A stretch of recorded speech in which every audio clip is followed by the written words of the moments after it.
sintonizar los aparatitos a ver si no se vuelven a caer, como hace 7 días. Ahorita, tomé antes de venirme. ¿Sí? Tomé antes de venirme, sí, ¿Para gracias. qué no? ¿Sí? Sí, gracias. Sí, para hacerle de la casa. Gracias. Bueno, hermanitos, bienvenidos a la sesión 32 de Calvary en Casa. El estudio bíblico lo estamos haciendo sobre el libro de Hechos y estamos en el capítulo 14. Este es, a mi juicio, el capítulo más sencillo, más fácil de estudiar. Por eso está considerado para que lo revisemos en una sola sesión. Acabamos de salir de uno que tiene más densidad conceptual y teológica, el capítulo 13, y todavía lo cerramos en 3 sesiones y dejamos unas hojas sin leer, así es que esperamos que ustedes las hayan revisado por su cuenta, porque aquí a veces lo que programamos pues tiene algunas deficiencias porque no lo cumplimos cabalmente en cuanto a revisar algunos textos, pero en general sí hemos llevado un estudio sistemático, verso por verso, capítulo por capítulo, pero ahorita obviamente nada más estamos hasta el 14. Bueno, sin embargo, les pusimos una síntesis del capítulo 13 para que encuadremos y articulemos, ensamblemos el capítulo 14 en este entramado de sucesos que se han venido aconteciendo y que tienen importancia en la historia del cristianismo y de nosotros. Bueno, vamos a revisar unas cuantas ideas. Dice que el Espíritu Santo dijo: apartadme a Bernabé y a Saulo para la obra a que los he llamado. Y enviados por él, descendieron de Seleucia y de ahí navegaron a Chipre. En Chipre encontraron, no en Seleucia, sino en otra ciudad que se llama Pafos. Aquí está Seleucia, está aquí. Navegaron a Chipre, atravesaron desde aquí, de Salamina hasta Pafos, y aquí estaba un mago que interfería en la conversión del gobernador de la isla. Y vean lo que le dijo Pablo, recuerden nada más porque ya lo vimos. Encontró a ese Bar Jesús, que su nombre en hebreo quiere decir hijo de Jesús. Saulo, que también es Pablo, lleno del Espíritu Santo, fijando en él los ojos, le dijo: oh, lleno de todo engaño y de toda maldad, hijo del diablo, enemigo de toda justicia, ¿no cesarás de trastornar los caminos rectos del Señor? Y lo dejó ciego con una invocación que hizo Pablo. Dejó ciego a este Bar Jesús, que también se llama Elimas en árabe. Era un mago, pero un mago que no tiene que ver con poderes de Dios, sino del demonio. Por eso quedó ciego. Entonces, viendo eso, el procónsul, que quiere decir el gobernador de la isla, vimos que el Senado de Roma nombraba procónsules en algunas islas, el Senado, y el ejército, digamos que a los representantes del emperador. Pero este procónsul no es representante del ejército, sino del Senado de Roma, y representa algo así como el gobernador de la isla de Chipre. Y entonces ese gobernador se convirtió a Cristo. Viendo lo que había sucedido con su consejero Bar Jesús o Elimas, que también es su propio nombre, Bar Jesús o Elimas, viendo lo que había sucedido, creyó en Cristo, creyó en el Evangelio, salvó su vida, maravillado de la doctrina del Señor. Luego se pasaron a Perge, aquí está, a Perge, de Pafos a Perge, y llegaron a Antioquía de Pisidia y entraron en la sinagoga un día de reposo, que quiere decir un sábado, y se sentaron. Y los judíos amablemente conociendo que Pablo era fariseo y había sido miembro del Sanedrín, y que Bernabé era de los levitas, y los levitas eran una de las tribus de Israel que estaban, digamos que consagrados al servicio del templo. Nada más que este levita no vivía en Jerusalén, sino que vivía en Chipre, era de ahí nativo. Sin embargo, por algún conocimiento que tienen los judíos entre sí, vean lo que le dijeron: si tenéis alguna palabra de exhortación para el pueblo, hablad. Y ellos les dijeron en la sinagoga, con argumentos basados en el Viejo Testamento, que Jesús era el Cristo. ¿Qué quiere decir el Cristo? El Mesías que habían estado esperando miles de años los judíos, pero que cuando vinieron lo crucificaron ellos. No lo reconocieron, y ahora eso es lo que está tratando de resolver Pablo. Dice: sabed pues esto, hermanos varones, que por medio de Jesús, que por medio de Él, se os anuncia perdón de pecados, y que de todo aquello de que por la ley de Moisés no pudisteis ser justificados,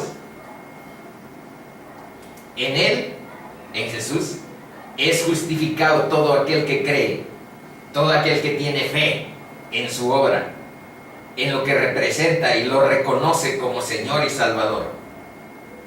Y vean lo que sucedió. Les recuerdo, este es el capítulo 13, pero sí fue un capítulo muy denso. Tiene demasiadas cosas que sucedieron, y por ejemplo aquí tendríamos que revisar con mayor profundidad este verso, pero bueno, aquí nada más lo estamos recordando. Esta fue la consecuencia de haber predicado a Cristo en la sinagoga.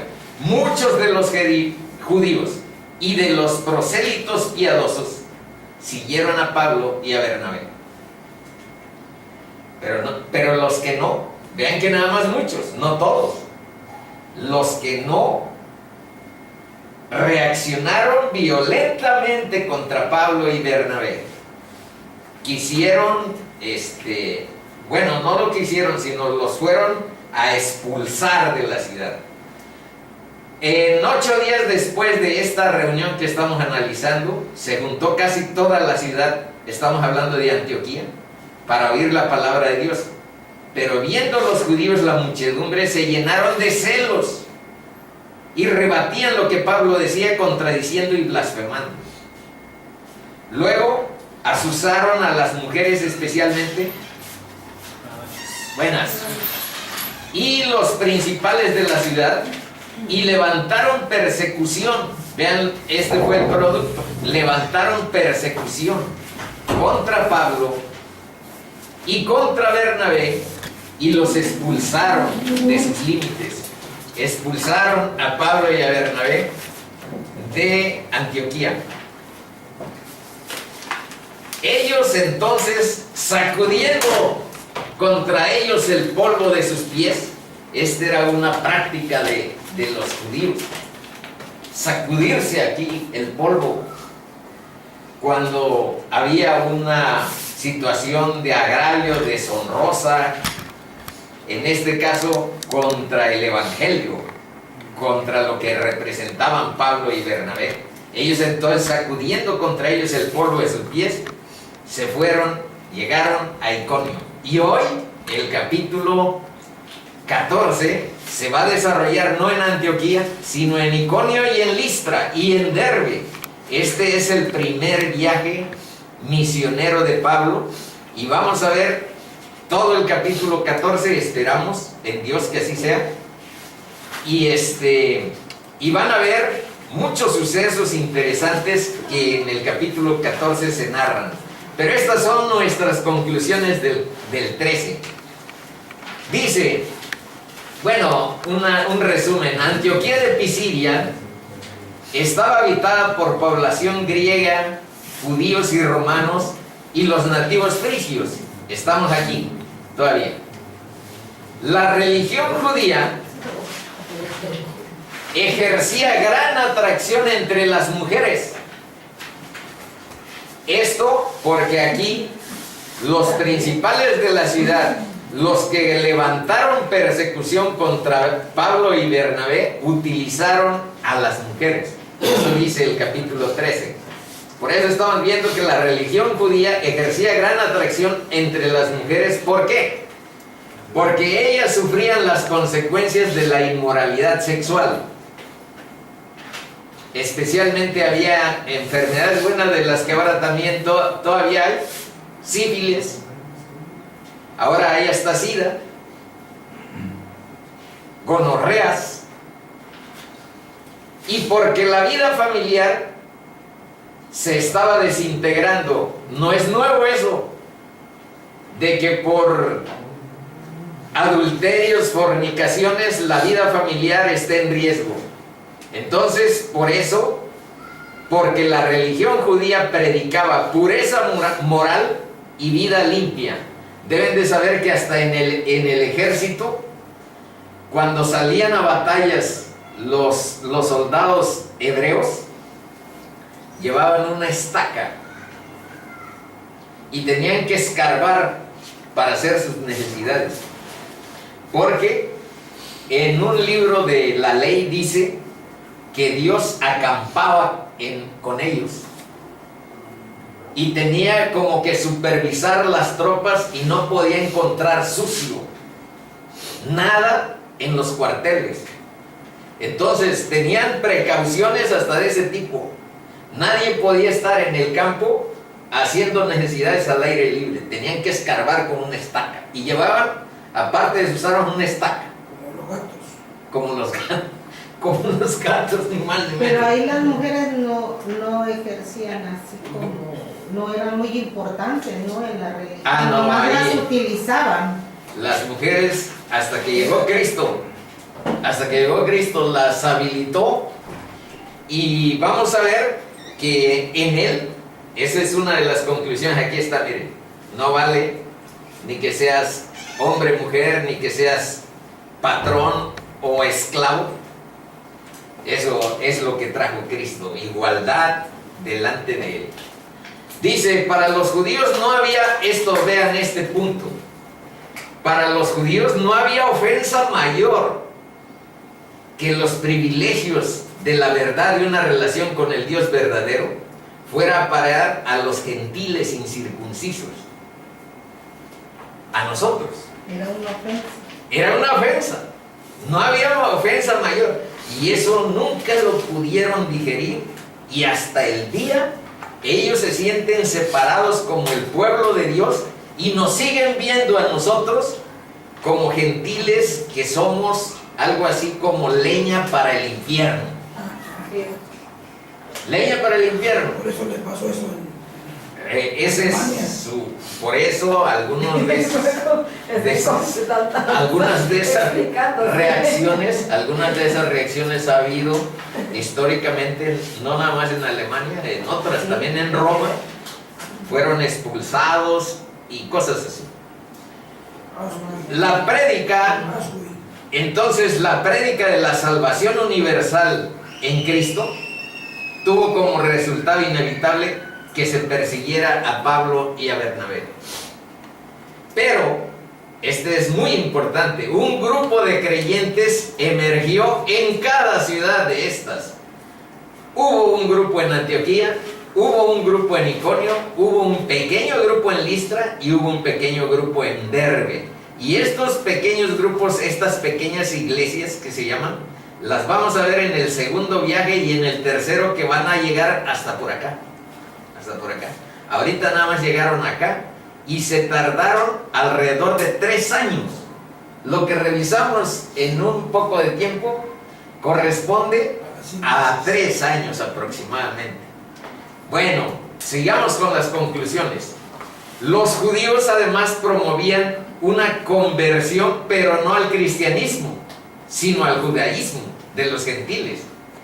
Y les enseñaban la ley, cosas parecidas, pero estamos viendo que Cristo trajo una revolución al judaísmo, aunque está entroncado, enraizado en el judaísmo, porque es en el judaísmo donde están todos los fundamentos de lo que fue la venida de Cristo. la anticipación en Isaías, en Jeremías, en Moisés, en los Salmos, y se anticiparon una serie de situaciones que vimos la sesión anterior en cuanto a que nacería de una virgen, en cuanto a que nacería en Belén, en cuanto a que viviría en Nazaret, en cuanto a que Él salvaría no nada más a su pueblo, sino a los gentiles, y sería luz de los gentiles. Todo eso estaba en el Viejo Testamento. Por eso el cristianismo no se puede separar del judaísmo. Sin embargo, los judaicos ortodoxos, esos no reconocieron al Mesías, y hasta el día ellos siguen considerando sus mismos conceptos desde Moisés hasta ahora. Viven en la ley. Estos son unos versos que nos ayudan a encuadrar y a cerrar el capítulo 13. Gálatas 5:6 y 6:15 y 16 dice: porque en Cristo, a propósito de este problema, los judíos, su mayor ofensa es que la relación con el Dios verdadero llegara a los gentiles. Y Pablo y Bernabé y todos nosotros predicamos la salvación universal de Cristo. Porque en Cristo Jesús ni la circuncisión vale algo, ni la incircuncisión, sino la fe que obra por el amor. Esas son las palabras claves. La fe que obra por el amor. Y otra palabra clave: porque en Cristo Jesús ni la circuncisión vale nada, ni la incircuncisión, viene la clave, sino una nueva creación. En Cristo somos nuevas criaturas. Las cosas viejas pasaron, y aquí todas han sido hechas nuevas. Y a todos los que anden conforme a esta regla, paz y misericordia sea a ellos y al Dios de Israel. Ahora veamos Colosenses 3, del 11 al 13, lo que dice, cerrando el capítulo 13. Donde no hay griego ni judío, ya no importa tu nacionalidad, seas gringo, seas mexicano, seas griego ni judío, seas circuncisión ni incircuncisión, bárbaro ni escita, siervo ni libre, sino que Cristo es el todo y en todos. Vestidos pues como escogidos de Dios, santos y amados, de entrañable misericordia. Estas son las claves. Aquí es una nueva criatura, aquí la fe que obra por el amor, y aquí es gente que esté revestida de entrañable misericordia, de benignidad, de humildad, de mansedumbre, de paciencia, soportándonos unos a otros y perdonándonos unos a otros, si alguno tuviera queja contra otro, de la manera que Cristo os perdonó, así también hacedlo vosotros. Estos son los distintivos del cristianismo: la fe que obra por el amor, el ser nuevas criaturas en Cristo y tener una vida revestida con estas características: misericordia, benignidad, humildad, mansedumbre, paciencia. Son los frutos por los que nos conocerán. Por sus frutos los conoceréis, no por lo que digan. Bueno, ahora sí vamos al capítulo 14. Aconteció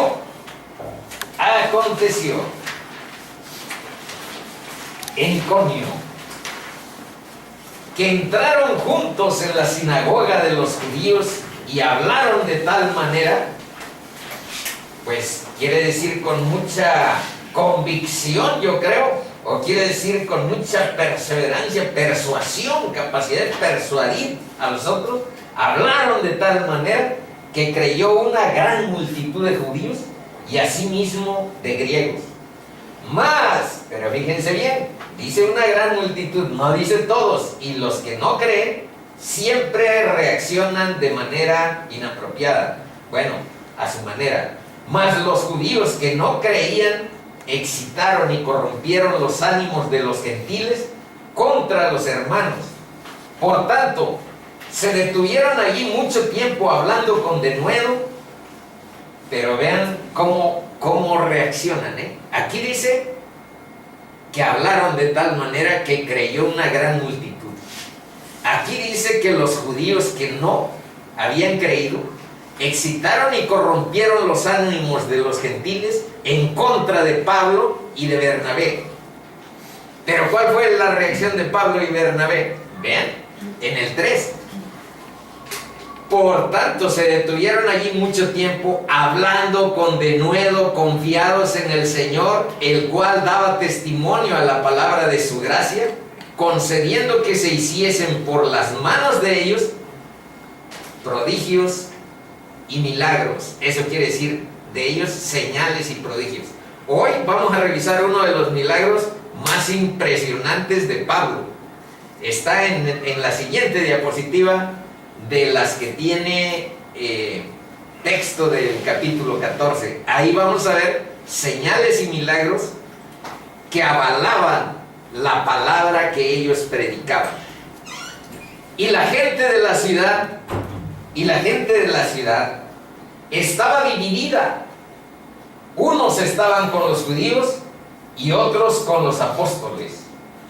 Pero cuando los judíos y los gentiles juntamente con sus gobernantes se lanzaron a afrentarlos y a apedrearlos, habiéndolo sabido, huyeron a Listra y Derbe, ciudades de Licaonia, y a toda la región circunvecina, y ahí predicaban el evangelio. Y les puse uno de las porciones bíblicas más difíciles de entender, pero para los que no están acostumbrados a ver la verdad de Dios, que llena nuestra vida de esperanza, que llena nuestra vida de verdad. Se los puse porque ahí arriba dice que estaban divididos. Dice, y la gente de la ciudad estaba dividida. Unos estaban con los judíos y otros estaban con los apóstoles. Bueno, veamos qué nos dijo Cristo. No penséis que he venido para traer paz a la tierra. No he venido para traer paz, sino espada. Y se refiere a la espada del Espíritu Santo, que es la palabra, y que la verdad, de alguna manera, nos parte en esa forma de discernirnos a nosotros y nuestras intenciones, las intenciones de nuestro corazón. Porque he venido para poner en disensión al hombre contra su padre, a la hija contra su madre y a la nuera contra su suegra. Y los enemigos del hombre serán los de su casa. Y ahora veamos a qué se refiere. El que ama a padre o madre más que a mí, no es digno de mí. El que ama a hijo o hija más que a mí, no es digno de mí. Y el que no toma su cruz y sigue en pos de mí, no es digno de mí. El que haya su vida, yo le agregaría ahí para que ustedes lo entendieran más rápido, el que haya su vida en los valores de este mundo, en las concupiscencias de nuestra forma de vida actual, la perderá. Y el que pierde su vida a ese tipo de enfoques por causa de mí, la hallará. Y esa es la vida eterna que buscamos. El que a vosotros recibe, a mí me recibe. Y el que me recibe a mí, recibe al que me envió. Entonces, esta fue una anticipación y una profecía de algo que sucedió en la realidad. ¿A qué se refiere? Muchos que creyeron en Jesús, si en tu familia de hebreos tú eras un hijo y creías en Jesús, tus padres te desheredaban por haber creído en el Mesías, que nosotros como autoridad todavía no entendemos que Él sea. Entonces, además había una especie como de rito fúnebre. O sea, si mi chiquito creía en Cristo y yo era de los ortodoxos que había dicho que no era, lo desheredaba y aparte hacía en mi casa un rito fúnebre en el sentido como que había muerto. Para mí, ese ya no existe. Así de radicales eran los... Y esto que acabamos de leer, es una profecía y una anticipación para que supieran los que creen en Cristo, los que buscan vida eterna, los que buscan perdón de pecados, que no es tan fácil. Y además les anticipó: tendréis persecución, porque si a mí me aborrecieron, a ustedes también los van a aborrecer. Y les dijo: ustedes no son más, porque el siervo no es más que su señor. Si a mí me aborrecieron, a ustedes también los van a aborrecer. Anticipados, chicos. Entonces, quienes buscamos a Cristo, sabemos que tendremos en algún momento cierto menosprecio, cierto aborrecimiento de algún sector de nuestra gente y cierta descalificación de nuestra persona. Entonces, eso es parte de lo que hay que saber, Y una pregunta: ¿cuál es la motivación de Pablo y de los cristianos para llevar el evangelio a pesar de todas las circunstancias? Ahorita acabamos de ver que los de Antioquía se pusieron de acuerdo para expulsarlos de la ciudad, para descalificar su obra, para menospreciar su palabra, etc. Pero vamos a ver hoy varios de estos sucesos que tienen lo mismo. Y la pregunta es: ¿cuál es la motivación? Hermanitos, la misma que a todo cristiano tiene: ver las almas de todos nuestros hermanos como Dios las ve. ¿Y cómo las ve Dios? Como almas descarriadas, necesitadas de reconciliación. ¿Reconciliación con quién? Con nuestro Creador. Reconciliación con nuestro Creador. Aparte de reconciliarnos con nuestros hermanos, por supuesto. Acuérdense que es amor a Dios y amor al prójimo. Pero ciegos espiritualmente, endurecidos del corazón, cauterizados de la conciencia. Esa es la motivación de Pablo y de los cristianos para llevar el evangelio a pesar de las condiciones que ahorita vamos a ir revisando y de que ustedes también conocen. Y estos son los argumentos bíblicos. Vean, en Romanos 1:25 dice: ya que cambiaron la verdad de Dios por la mentira, honrando y dando culto a las criaturas antes que al Creador, el cual es bendito por los siglos. Amén. Ahora veamos esto. Un día estaban Jesús con los judíos que habían creído en él. Judíos. Y vean lo que les dijo. Dijo entonces Jesús a los judíos que habían creído en él. Ya habían creído, pero les digo: ¿saben qué? Para ser mis discípulos todavía necesitan algo más que simplemente creer. ¿Qué les dijo? Si vosotros permaneciereis en mi palabra, eso es ser discípulos, hermanitos. Lo primero de seguir a Cristo es permanecer en su palabra. Y ahora vean la promesa: si vosotros permaneciereis en mi palabra, seréis verdaderamente mis discípulos y conoceréis la verdad. Y vean cuál es el producto: y la verdad os hará libres. ¿Libres de qué?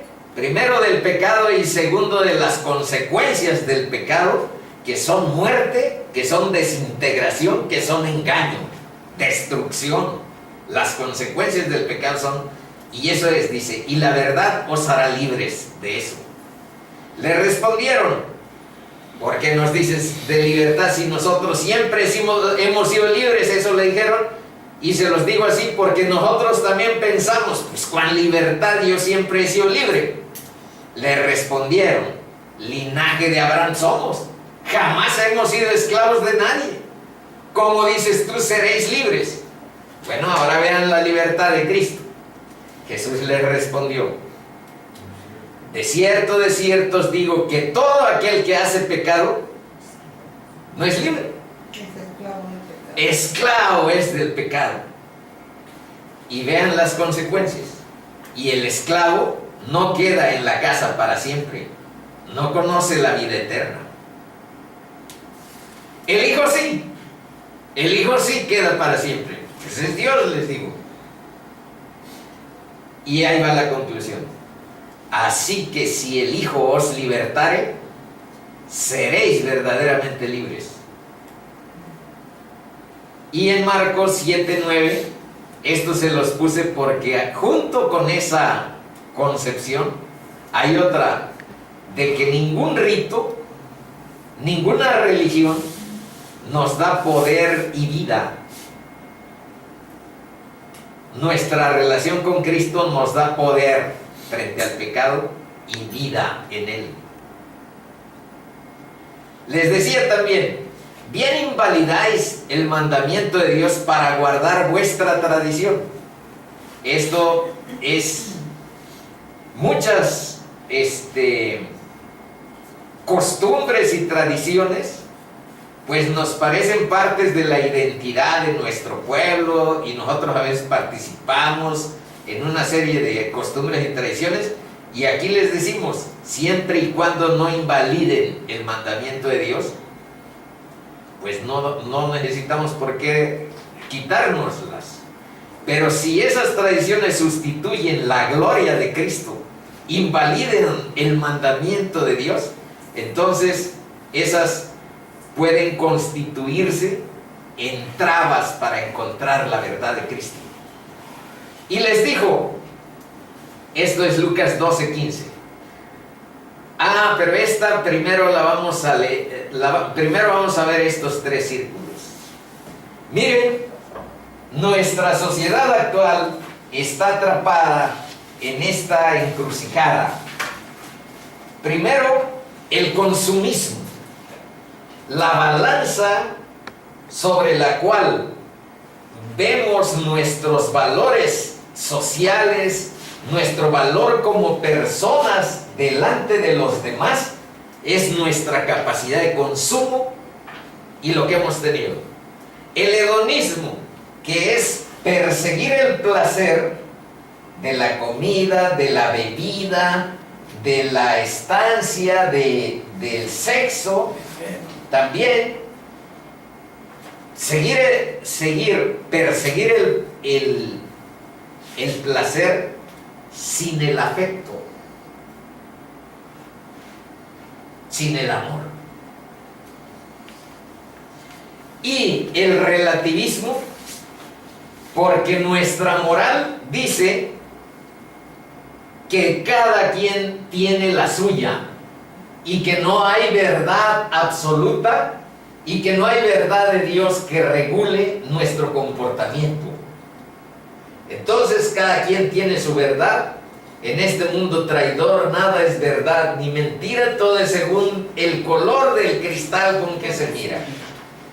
Ese relativismo, ese hedonismo, ese consumismo son la encrucijada cultural a donde se mueve el mundo. ¿Y qué dice Jesús? Bueno, vean lo que dice. Y les dijo, chicos, mirad, guardaos de toda avaricia, porque la vida del hombre no consiste en la abundancia de los bienes que posee. El sentido de la vida no consiste en tu capacidad de consumo y en la abundancia de los bienes que tienes. El sentido y el significado de la vida son que tu vida y tu forma de ser glorifiquen a tu Creador, porque tu carácter está llena de los frutos del Espíritu. que acabamos de mencionar. Misericordia, bondad, etcétera, etcétera. Bueno, aquí está lo que les había anunciado sobre lo que pasó en esta visita.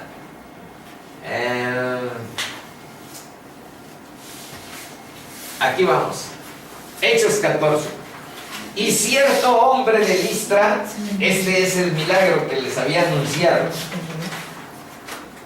Y cierto hombre de Listra estaba sentado, imposibilitado de los pies, cojo de nacimiento, que jamás había andado. Entonces imagínense, hay una persona que había nacido. Acuérdense que el que escribió el libro de Hechos es médico. Lucas es médico. Y vean su lenguaje. Imposibilitado de los pies, cojo de nacimiento, que jamás había andado. 9. Este oyó hablar a Pablo. ¿Y qué estaba hablando Pablo? Pues seguro hablaba de Jesús, que él había hecho en vida milagros y curaciones asombrosas, porque Dios estaba con él. Y esa proclamación va despertando algo de fe en este paralítico. Este oyó hablar a Pablo, el cual, fijando en él sus ojos y viendo que tenía fe para ser sanado, dijo a gran voz: levántate derecho sobre tus pies. ¿Y qué creen que pasó? Y él saltó y anduvo. Entonces la gente, visto lo que Pablo había hecho, alzó la voz diciendo en lengua licaónica: dioses bajo la semejanza de hombres han descendido a nosotros. Y a Bernabé llamaban Júpiter. Y abajo les puse que Júpiter es en romano, en latín, pero Zeus es en griego. Y ahí les puse una foto de Júpiter. Seguro que Bernabé era más alto y tenía una apariencia más noble que Pablo, porque Pablo era chaparrón.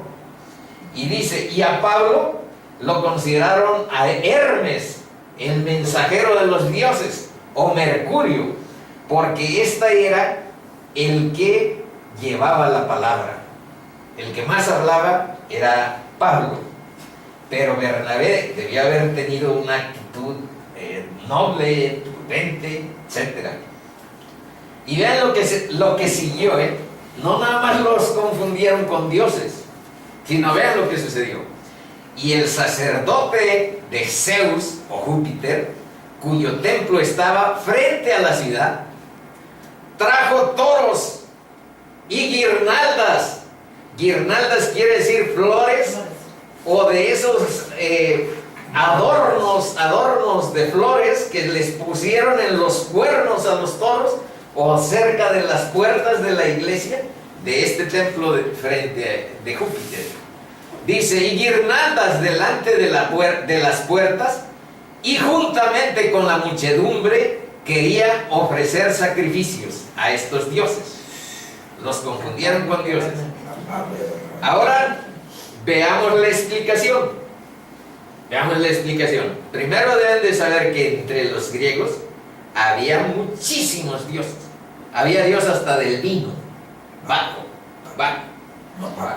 Y algunos, como Baco en latín es Dionisio, y Atenea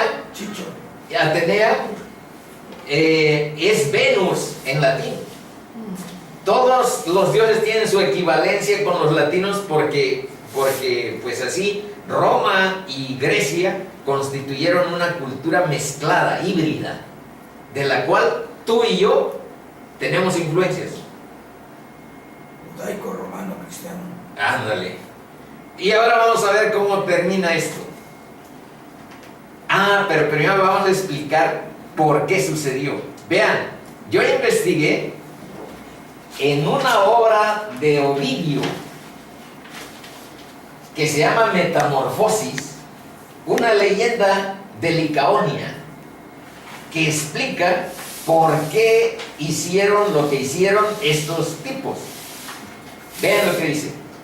La gente de alrededor de Listra contaba que una vez Zeus y Hermes, justamente estos personajes, Júpiter y Mercurio, que vieron que era Pablo y Bernabé, Zeus y Hermes habían venido a la tierra disfrazados. Ninguno de los habitantes de todo el país les quiso dar hospitalidad. Esa era la leyenda en contra de no ser hospitalarios. Ninguno de los habitantes de todo el país les quiso dar hospitalidad a Zeus y a Hermes, hasta que por fin dos campesinos que se llamaban Filemón y su mujer Baucis los recibieron en su casa. ¿Pero qué pasó? En consecuencia, toda la gente de aquella tierra fue exterminada por los dioses, menos Filemón y Baucis, a los que hicieron guardianes de un espléndido templo, y cuando se murieron los convirtieron en dos grandes árboles. Por eso, cuando Pablo sanó al cojo de nacimiento, los de Listra estaban decididos a no cometer otra vez su antiguo error. Ya no ser hospitalario. Ya no ser hospitalario. ¿Cuándo lo oyeron?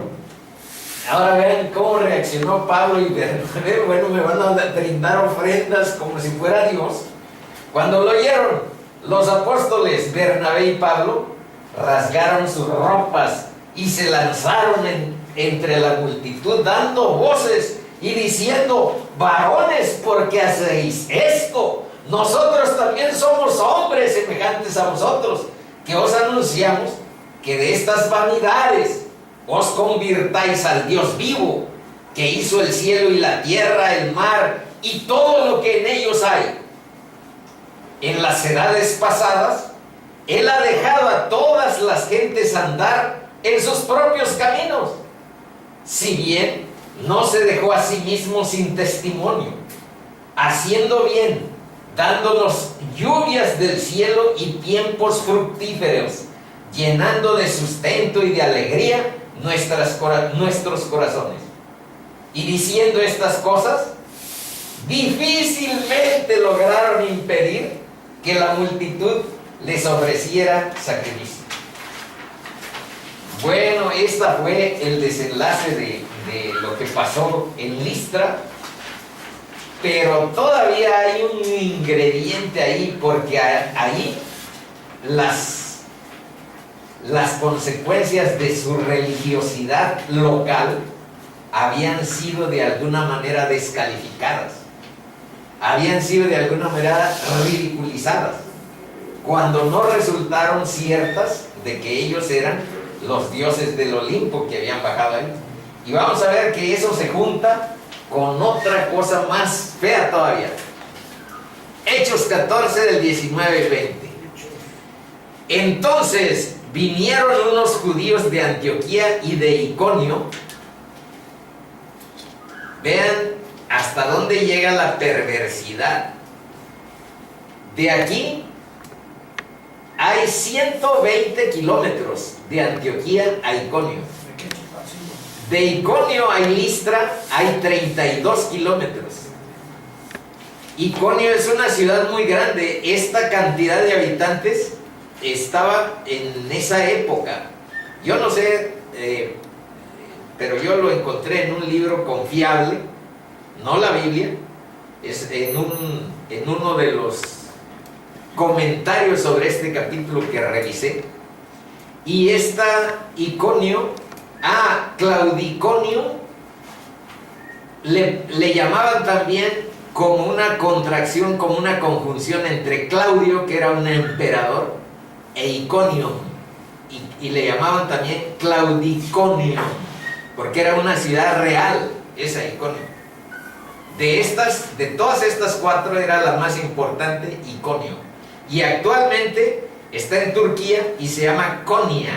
Todavía mantiene algo de Iconio, ya no se llama Iconio, se llama Konya, y existe y es una ciudad importante en la actualidad y pertenece a Turquía. Está como a 260 kilómetros de la capital, que ha pasado también de una serie, se llamó Troas, se llamó Troya, se llama Estambul, la misma ciudad, nada más que en hechos la vamos a ver como Troas. Bueno, y me regresé para que vean cuál es la perversidad, hasta dónde llega la perversidad humana. Kilómetros se fueron persiguiendo a los judíos, a Pablo, y vean lo que hacen. Entonces vinieron unos judíos de Antioquía y de Iconio que persuadieron a la multitud, y habiendo apedreado a Pablo, y saben una cosa, nadie podía resistir una lapidación, un apedreo al estilo de los judíos. Siempre era muerte segura cuando alguien era apedreado. Era una especie como de ajusticiamiento, como de consigna. Un linchamiento. Habiendo apedreado a Pablo, le arrastraron fuera de la ciudad pensando que estaba muerto. Y vinieron a él los discípulos, lo rodearon, pero yo pienso que lo rodearon para orar por su alma, para orar porque se había muerto. Pero vean lo que sucedió. Se levantó, pero rodeándolo de los discípulos se levantó y entró en la ciudad. Pero para evitar problemas, al día siguiente salió con Bernabé y se fue a Derbe. En Derbe fue más pacífico y la llevaron muy bien. Esto que estamos leyendo sucedió en Listra. Listra. Ahora vean algunas cosas que comentó Pablo después sobre este evento a donde lo apedrearon. Dice: de aquí en adelante nadie me cause molestias, chicos, porque yo traigo en mi cuerpo las marcas del Señor Jesús. En Corintios, 2 de Corintios 11 del 25 al 26 dice: 3 veces he sido azotado con varas, una vez apedreado. Esta vez apedreado fue en Listra. Una vez apedreado. 3 veces he padecido naufragio. Una noche y un día he estado como náufrago en alta mar. En caminas muchas veces, en peligros de ríos, peligros de ladrones, peligros de los de mi nación, de los judíos, peligros de los gentiles, peligros en la ciudad, peligros en el desierto, peligros en el mar, peligros entre falsos hermanos. Bueno, pero todo eso lo conocemos y más o menos tenemos una idea. Pero de esto que vamos a leer aquí, quién sabe si lo conozcan. Vean, vamos a verlo con calma. Vean lo que dice Pablo en la segunda de Corintios 12, del 2 al 7. Aquí ya hemos dicho una vez, pero no hemos leído el sustento de lo que hemos hablado. Vean lo que dice. Esto es el sustento de lo que una vez dijimos aquí, de palabra. Conozco a un hombre en Cristo que hace 14 años, y ¿saben qué dicen los comentaristas? Que es probable, no lo dice la Biblia que así sea, pero los que estudian con cierta profundidad, y por eso yo lo puse también acá, así lo dicen, que esos 14 años de la formulación de esta carta coinciden con este suceso que sucedió en Listra. Dice que hace 14 años, si en el cuerpo no lo sé, si fuera del cuerpo no lo sé, Dios lo sabe. ¿Y qué le pasó a Pablo? Ahí dice: fue arrebatado hasta el tercer cielo. Y conozco al tal hombre, si en el cuerpo o fuera del cuerpo no lo sé, Dios lo sabe, que fue arrebatado al paraíso. El tercer cielo designa el lugar a donde vive Dios. Así es. Nuestro primer cielo es la atmósfera, el segundo es de los astros y del de lo que conocemos, de estrellas, y el tercero es a donde vive Dios, que fue arrebatado al paraíso, donde oyó palabras inefables, que no le es dado al hombre expresar.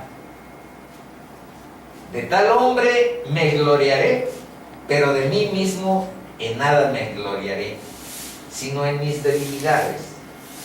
Sin embargo, si quisiera gloriarme no sería insensato, porque diría la verdad, pero lo dejo, para que nadie piense de mí más de lo que ni ve u oye de mí.